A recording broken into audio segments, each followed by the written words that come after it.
Hey guys, my name is Ross Schilling. I'm the founder of Aeir Therapeutics. We started a new company doing CO2 therapy to deliver recovery and healing.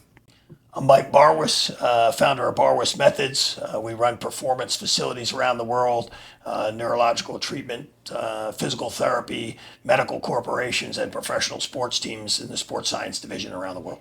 Recovery right now is probably one of the most fundamental areas in sports science, becoming in the average weekend warrior's life. Everybody is understanding that without health in life, you really have nothing.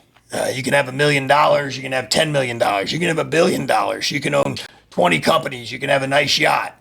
But if you're not healthy, none of them are valuable, right? And I think right now, looking for products that are impactful in recovery, in performance, in health and longevity are probably the key areas in the world that people have realized are the most important and for their families, for their careers, for their health and overcoming infirmities or injuries. There's very few of the companies that I see out there that are actually effective and work. I'll be honest. They sound cool, they look neat, but there's no science to them. Yours is an exception to that. You have found something that is tremendously impactful and within reason for people to afford and apply in their homes, their houses, their lives, their performance in sport, which to me is incredible. We get thousands of companies a year who try to reach out to us to do things. And honestly, normally we have zero interest because they're not effective and we have integrity and the people's lives that we work with are important to us. And I have to make sure that what we're doing is impactful. And you guys have figured out a way to do some things that are pretty amazing. So I appreciate that.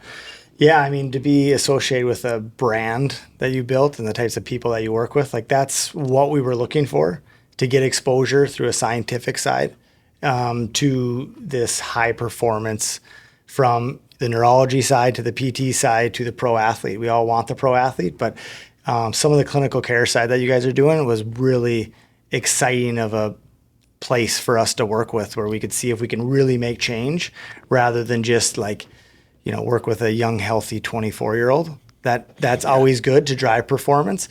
But yeah, when I was looking down recovery, it's talked about a ton. But you go into the biggest facilities in the world, and it's pretty much compression, ice, and heat. And then we use these modalities in different way. We do body work in different ways.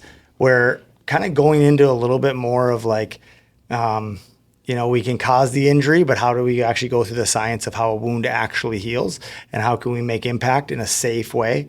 Because I think following the physiology also gives us a much safer modality that can be used without huge oversight, because somebody at home can, be in CO2 therapy and enjoy it, know that they're doing a lot of efficacy and think they don't have to know everything about it and they're safe. So the safety of it really drove me to it. And that kind of re-taught me a little bit about the biochemistry of it. Yeah, it's awesome. It really is. When you look at the impact you're having in an environment that is conducive to performance, health, recovery, but also doesn't have the risk. That's not commonplace. And you're replacing and making things even more effective devices that are incredibly expensive or difficult to procure for the average person. So, for sure. For instance, I love the ECP, right? It's an amazing device. It's a device that kind of where Normatec kind of gets its ideas, right? You're looking at compression for the body in sequence, but it's interrelated to the heart's rhythm. So we're now looking at diastolic versus systolic compressions and equivalating diastolic compressions with systolic to raise shear stress and cause nitric oxide release, which will cause the extreme vasodilation and then hyperstimulation of the mitochondria. Those devices are very, very pricey. Yep. They require a medical technician. They're amazing devices, and they're great in hospital settings and clinical settings where we have the ability to do so. But they're very restricted in your ability to utilize in a private operational setting for the average person. And the Normatecs, although very easy to use and functional, they're not syncing with the heart. They're not creating the same level of shear stress. They're not interacting in a sequencing with refilling or ventricle refilling. None of those things are happening the same as they would with that device, where your device, I can get all of those effects and even more. Yep. And I'm in a safe environment where I don't need someone to monitor it. Yeah, it's kind of going through the difference between actually looking at cell metabolism and then just using pressure to squeeze the big vessels and get it back. Obviously, if we use systolic and diastolic and use these medical devices, we can actually go with the rhythm. So we're actually within venous return to the heart and those kind of things rather than just compression. But how I look at it is a little bit further to the metabolic health, those kind of things. So when we make energy with oxygen, we make CO2, water, heat, and ATP. We talk about ATP as energy. These things are all very valuable. So yeah, I mean, I think that us looking at the cardiovascular system and reducing resistance as we go through arterial, blood flow, CO2 does become the metabolic main driver of blood flow, whereas nitric oxide becomes this really amazing local, and they work together. CO2 also has the ability to couple with nitric oxide, so it doesn't downregulate into perinitrates and some of these reactive nitrogen species, so they kind of can work together and how we work, but it's definitely can cause that really systemic blood flow too, but it also, like the ECP, can bring the blood flow back to the venous blood flow back to the heart, which is a big thing in blood flow treatments because we cause pooling in peripheral limbs. We don't want heat at this time. So we're forced to do cold and we're forced to press it back with different therapies. But those things also delay wound healing. So it became this equation of, metabolic health. Things like redox are getting big in metabolic health and things like that. We can kind of talk about that. So the metabolic health of how a cell makes energy, and then we can keep kind of scaling out from there. What causes the vasodilation? If I force oxygen, if I'm going against the physiology, I definitely cause a very extreme vasoconstriction. We do the vasodilation. We talk a lot about the Bohr effect, this ability to raise the partial pressure of CO2. CO2 is the main driver of how we release oxygen from hemoglobin and actually safely deliver it. A lot of people are familiar with things like oxidative stress, lipid peroxidation, reactive nitrogen species, all these things that are always signaling and they have their role.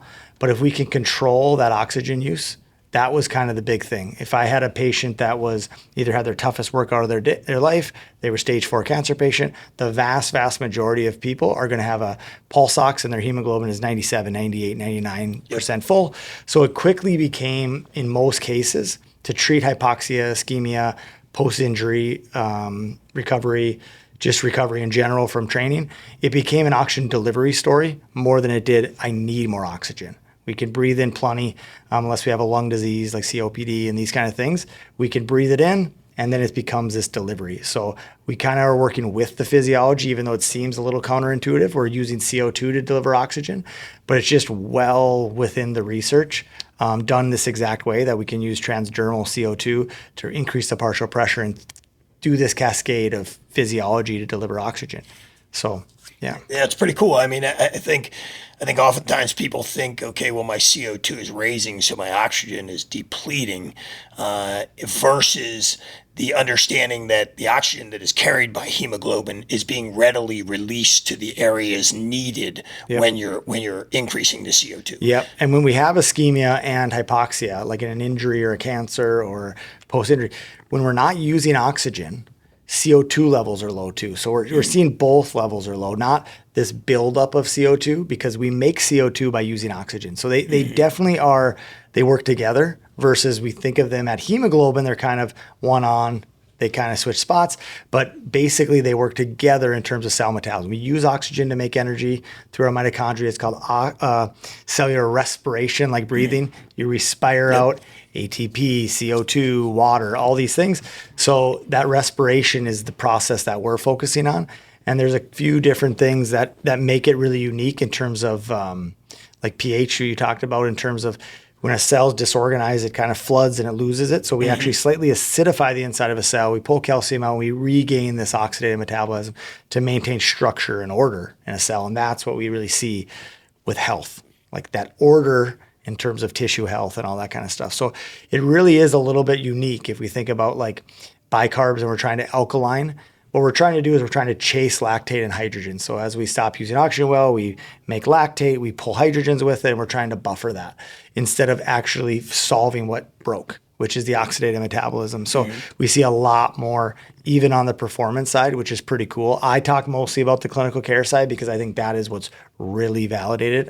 Wound healing, peripheral artery disease, these kind of things. And then we can scale that simple narrative to, micro trauma and training, adaptation to training, these kind of performance sides, but also the performance side of just, lowering peripheral resistance, using oxygen more efficiently. We will see with muscle biopsy studies, things like mitochondrial density going up and all those kind of things. So that adaptation is very important, but it is a really cool therapy in terms of using CO2 therapy to use oxygen properly, to make more CO2. It perpetuates its own production, which is pretty unique. If we think of steroid production is a kind of a big one where we use those exogenously and now we got to monitor the endogenous production. It's the opposite here. We are trying to retrain the ability to use oxygen back to when we were young. That's a youthful metabolism of being really good at using oxygen longer and kicking out CO2 and just keeping this system going. So it really is pretty straightforward physiology. A lot of us haven't opened that old textbook for a while. Like the Bohr effect, I think was 1904, 1905, it was known. There's a cool quote that I always use from a Swiss physiologist from the late 1800s where he's over the oxygen supply of the body, carbon dioxide spreads its protective wings. So it really is this regulator. Oxygen does really no signaling in the body, whereas CO2 does a lot of signaling. The Bohr effect, the breath, respirations, like that is the thing that is kind of coordinating the environment. So it has a really strong physiological response without a drug effect. So we're not really playing this risk reward thing. We're playing how much efficacy can we get side of things. Yeah, I think another really amazing aspect of that is you can emphasize localized areas, as you talked about respiration. People atypically think of, when they think of carbon dioxide versus oxygen, they look at diffusion over the alveoli sacs and understanding in the lungs how one diffuses from a high concentration to a low concentration. But they're not actually talking about the cellular transfer or the actual focal area that you're trying to create as much of that hemoglobin transport of oxygen to that actual tissue, as well as coordinate a specified nitric oxide release in that area specifically versus more of a systemic approach. And that's where we kind of get into, there is use cases for a lot of things. So if we get in the death zone of Everest and we go higher, we actually don't have enough pressure to diffuse across the alveoli. So there is a use case of flow and pressure to get oxygen in versus most states people are in, especially if it's wellness or those kind of things. If we take an athlete that just recovered, the last thing I really want to do is go put them below sea level. Like I am putting them up. I'm getting this good oxygen use, and that's what we want to do. It's the live high, train low philosophy. That's kind of what we want to do. So this is not mimicking the pressure side like hyperbaric or something like that would, or the death zone where we have less pressure, but it is mimicking the way that we use oxygen really well. And you will see that with, red blood cells, hemoglobin, over time, adaptation of mitochondrial density. You're going to increase new blood vessels, so angiogenesis, and you're going to do that without raising hypoxic inducible factor. We're not creating a stress of the cell to do it. We're just really good at using oxygen, so why not perfuse it better? And it can be co-managed with a lot of things in terms of medications and supplements and like that. I always think of like chronic infections, for example, like prostates, bladder, sinus, these kind of things. I'd always use over the last decade, use different CO2 therapies to drive. I can use much less antibiotics and perfuse to that area, and I can get this chronic infection to really knock down and not turn it into like the way I am. Like I get chronic sinus infections or I get chronic prostate infections or these kind of things. So those are kind of just another use case where you see that perfusion, oxygen delivery, and then also the medicine delivery or supplement delivery or whatever it might be, because blood flow isn't just for oxygen use. It is for fuel and nutrients and those things. So that's why I always kind of like, for example, hyperbaric, when we really get under that much pressure, we definitely vasoconstrict significantly, 20 to 40% in the brain. So that lower cerebral blood flow with a lot of diffuse oxygen creates a redox problem too. So the whole, we'll give you more oxygen to make more energy, but there's a lot of nuance to physiology and you kind of want to stick with it. Not that there's not a use case for it, but we don't need to play that risk game the vast, vast majority of time. So that's kind of what my view is. No, I agree with you. I think there's, for us, we deal with a lot of extremes, right? So we deal with the people with the most extreme infirmities, and we deal with the highest performers. Yep. And when you attack something from a cellular level, you're impactful in all, right? And I think that's, we have TBIs, neurocognitive disorders. We have people with CP. We have people with MS. We have people who have recent injuries in physical therapy or spinal injuries for chiropractors or, highest performing athletes in the world. All of those people are going to benefit from the opportunity to effectively increase the function within the cell versus a randomization of an attack that is not going to address the specificity of the problem. I mean, the ability to work within the brain is often difficult for most treatments, and often very unimpactful. But this has a different way of addressing that. Yeah, and if we can subtly change. Amplitude over time is very large, but without driving a ton of intracranial pressure and those kind of things, we can drive a really good amount of blood flow with the oxygen delivery. A good thing to study is a medical product called Carbogen, which is 95% oxygen, 5% CO2, used in seizure models and all these things. And people kind of forget about that, but it's a cool thing to study in terms of seeing CO2's role in the oxygen delivery, in the vascular system and things like that. So yeah, if we like to start from the cell, like redox. Like a lot of people, when they talk about redox, are talking about NAD. And like whenever I hear people talk about it, I always think it's like a vitamin deficiency. Like NAD's low, let's get more NAD. Right. Where I view it a little bit more as a redox couple. Sure. Right. So I'm looking for NADH to oxidize back to NAD. 100%. So that's where I start with something like this. If I can, that proper delivery of oxygen to mitochondria is where like CO2 therapy kind of differentiates. Well, you're adjusting the system, right? You're looking at how the system actually produces NAD versus a standard intake of a substrate, which will cause me to elevate my NAD production. 100%. You're saying, let's make your system work appropriately instead of supplementing it with something that it may not necessarily need or be able to function with. Yeah, and have big impact. Like we want to actually see the redox couple go. We're always in these states of reduction or oxidation. But to me, if we're promoting that use of oxygen properly, like we are creating good redox at a global scale, doesn't mean that precursors like vitamin B3 can be good supplements, but we're going to see in the research very limited. Like you're not going to see rats live 30% longer, these kind of things that people want to do. But we can see if we really, redox is a great topic, in my opinion. I agree. It's just, we're kind of diffusing it down to like low NAD, get more NAD by injecting it, or else, just vitamin B3 would be the precursor to that. So to me, I view it a little bit different, and that really helps me kind of understand what we're trying to get a cell to do on a regular basis. And it does. I mean, you think you're talking about a cell, but man, the organization of cells is tissue, and it makes a big change. And I know that like you've talked about this since I've known you, about you think about a cell when you train. Sure. So like you're doing that at a very like training the stimulus adaptation side. You're thinking about a cell. Yep. So oxygen and CO2, we definitely need to think about a cell. That's 100%. that's where it's used. So to me, we want to think it that way. And kind of your philosophy just takes that even at a high level adaptation side of things too. 100%. I think one of the biggest things that you brought that up, but I think one of the biggest things that drives me crazy in sports science and sport in general is everybody tells me that I train sport specific. That is a complete farce in this field. You're training a cell. You're giving a cell a specific stimulus, and you're expecting that stimulus to provide an elicited result. Whatever stimulus you provide will eventually ascertain the result you receive. So you're training cellular specific. You're not training sport specific. If you're trying to enhance the performance of an athlete in some way, you have to understand what stimulus needs to be provided to the cell in specificity to elicit the desired result that you want. That's what performance really is. It's not, and if I can't identify what's happening with the cell or what I need to provide it to make that change, whether it's neuromuscularly, it's neuro, it's cardiovascularly, I can't really design or amplify the magnitude of the impact that I have on the athlete because I'm not actually worried about their anatomy and physiology. I'm just worried about what a drill looks like. I'm worried about how a performance session looks. Does it look like a sport? I don't care if it looks like a sport. I need it to adapt me to play the sport. And that means I need to understand the cells I'm working with, the systems that I'm working with, and how to apply what I do, which is so amazing about what you're doing.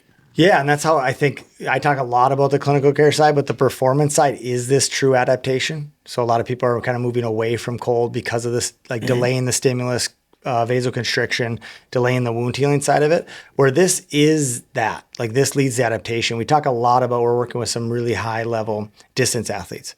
And they're saying, hey, I can keep my threshold here, my wattage goes up, right? Just as a simple equation. Then we started to think of things very like, well, that's a distance sport thing. But the stimulus that you choose to decide, you versus their coach, we are just the adaptation. We're just helping that adaptation actually, which is a generalized thing of from wound healing to performance to like that efficacy or efficiency, I should say, of that is all we care about. You are the expert that designs the stimulus for, let's say it's a power athlete or whatever it be. So I don't shy away from the distance athlete or the 100-meter sprinter. The marriage is the amazing thing, though, because now you say, and that's where recovery, everybody says recovery is so important. It's only important if you know the stimulus you're providing and the fatigue quotients that are associated with that stimulus and or the degradation or replication, whatever is happening inside the anatomy, and then understand what recovery modality is appropriate for me to solve this, making me adapt at a more rapid rate or recover at a more rapid rate or enhance the biochemical reactions that are happening inside my body. All of those factors are really what elicits the result, not just randomization of application. No, I totally agree. Yeah, and I think the cool part for this is it's pretty unique. I can get into a sleeping bag, more or less. I mean, it's a suit, but it's kind of a sleeping bag, right? I can zip it closed and remove as much of the oxygen that's present as possible from that, and then reassert a volume of CO2 into it, and then I can transdermally via the paste or the lotion actually emphasize the regions of the bodies that I want to focus on while attacking the others, maybe not quite at the transdermal absorption level of the areas that I focused on with the paste and or the lotion. But those types of things to me allow me to feasibly understand where I'm attacking, how I'm attacking, and how to shift something through a transdermal barrier so that my body has effective biochemical change. For sure. Anything you're doing through the skin, there's good reason to be skeptical of, is it, the physiology can be really nice, but is it actually getting to where we want it to be? The thing about CO2, in contrast to, let's say, oxygen, is oxygen, we need the pressure because they're not very soluble in water, not very soluble in lipids. CO2 is very different on that end. When you talk about the hydrogel, so what we're creating with the suit is just a sealed space to be in. We're not using pressure to go in. It will dissolve through the skin. Time becomes a dependence. Well studied out of Japan, where we can use this very specific hydrogel that creates basically a reservoir that we can dissolve the CO2 in. It increases absorption about 3x. So we can be very targeted. If it's a workout heavy on the quads, we can target the quads for DOMs and these kind of things, but also an injury. We can actually say, get into a PT clinic, we're working on your knee or your foot or your fracture or your high ankle sprain or your post-surgery. We can kind of really look at focusing on getting the most clinical efficacy as possible. And that's where the hydrogel, so a water-based gel that goes through, whereas the paste, the CO2 Renew paste, actually is dehydrated acid and a base, absorbs in, generates the molecular CO2, and now can freely go do that very similar mechanism, much more local, but we can perfuse out bruises really fast, help healing. Got studies directly on this paste when it comes to fracture and muscle biopsy and things like that. So it's a really cool way, and it's just thinking about that physiology a little bit different. But whenever you're taking something through the skin, you kind of do want an explanation of how that works, because not everything freely just passes through the skin. But yeah, pressure will help a little bit, but we can create this cool thing where somebody at home in their 80s or can pop in it, watch a Netflix show, and they're getting that type of therapy at that level that we're kind of saying, hey, this can be as impactful as really any therapy out there, but we can do it in this setting, which has been really cool. It's why I was attracted to it a lot too. So it went from wound healing and science to now how do we actually use this Like, how do we use this in a normal space that somebody, either a high performing athlete or somebody coming back from chronic fatigue syndrome, whatever it might be, can be comfortable in their own space and use it when they don't have to go to the clinic setting all the time to do it. I think I think transdermal medicating has grown with things like essential oils. People understanding that certain essential oils are effective and have impact. And I think for years everybody thought there was an impossibility there, right? There's the permeability wasn't accommodating, and that the human anatomy really didn't effectively absorb in areas. And now we've got different testosterone related creams that people use, to essential oils, so we are familiar that the skin is a permeable surface that allows and accommodates effective healing if the appropriate substances are applied to it. Yeah, it's a good barrier, but we all know bad things can get through there too. But steroids are very lipid soluble. They can get through the skin and do those, and we can make really cool vessels for it to get through, usually another lipid-based thing. But yeah, the cool thing about this, it was the paste itself was developed in Japan. Partner, really smart guy, studied CO2 therapy in all of its forms for about 35 years. And, we can put other drugs in there, but we're trying to stay away from any drug effect because we're just looking for that physical. We want the cleanest product possible. And by dehydrate, it has no preservatives, no anything like that. But his patent is really around the ability to absorb these larger molecules, because bicarbs are a large molecule. So when we keep in a bicarb type cream for performance, we're really having a tough time getting that large ionized molecule through the skin. And when you dig a little deeper into the science, there really probably isn't much absorption in terms of actually seeing benefit, to where this is, we can absorb early the water inside the tissue. And now molecular CO2 has a little bit different. It's kind of the new evolution of that type of thought process. Instead of buffering the acid lactate pulls, we're actually trying to not produce as much by fixing the bottleneck that broke. So we're actually kind of going a little bit different out of, I view CO2 as a redox couple with lactate. If we're using oxygen making CO2, we're also not producing lactate. So that becomes a redox couple like all the other ones. So yeah, it just is it's a really cool product on both ways. Obviously the dry CO2, I mean, we're taking that right out of the research. Right. And the paste is another cool way to do it. And it has different use cases that overlap in a similar scientific story, but we can use them together to treat things like fracture or post-surgery or skin or all those kind of things. And then we can, treat them independent. Some guy can have a paste in the bag. Earlier products that are like this, you take an acid and a base, you mix it together and you put it on, now it's user error, a lot dirtier, less effective. The inventor, that Japanese gentleman, he basically says it's like holding CO2 against your skin and letting it absorb versus generated inside and within the skin. So we definitely get a different effect on performance, but also on even just skin health and things like that. So it's a really cool product. And it's fundamentally based on fact, science, and research. Yeah. It's not arbitrarily assigned. I think that's I think many of them you have on your site that you can actually get some of the white paper reads. But for me, I've read a ton because I'm kind of an anal person. I'm kind of a dork, so I like to read science, but I also like to know what I'm doing is earnest, truthful, and effective. And the reads are fantastic. I mean, the research has been done. I just don't think anybody's really figured out a way to apply it in the way you have, which is really cool. Now, the other thing I think that is massively important, especially for me personally, to get involved with any type of corporation or device, is the impact that it's having on the human being and the integrity behind why it's being done. I know your integrity is the most important aspect for what you're trying to accomplish. You're trying to help human beings and be impactful in their lives. If you look on a wall in our gym, there's a massive sign that says, if the people we work with today mean more to us than we do to ourselves, we'll be good at our jobs.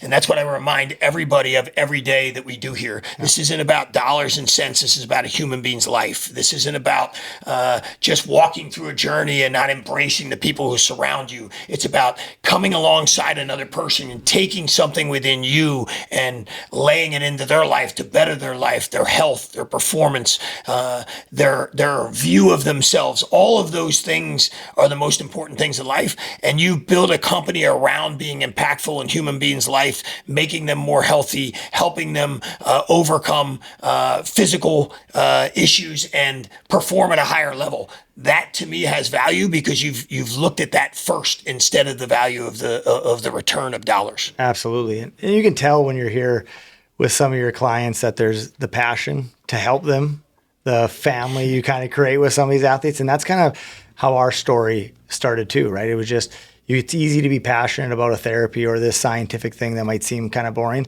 when you're trying to solve a problem for people you care about and those kind of things. Yep. So it's kind of happened that way.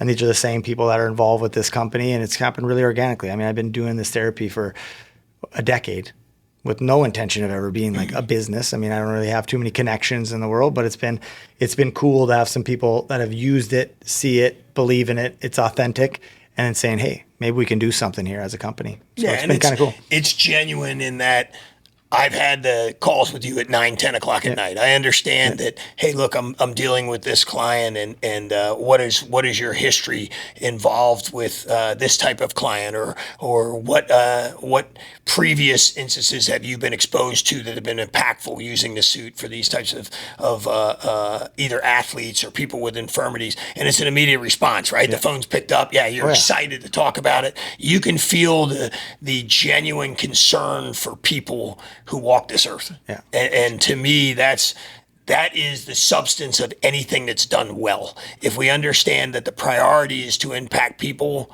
and human beings before we leave this planet, we're doing it the right way. When we don't, we're doing it the wrong way. For sure. And I think even me personally, it's pretty hard to convince me to use a device on myself until I really understand the integrity and the science.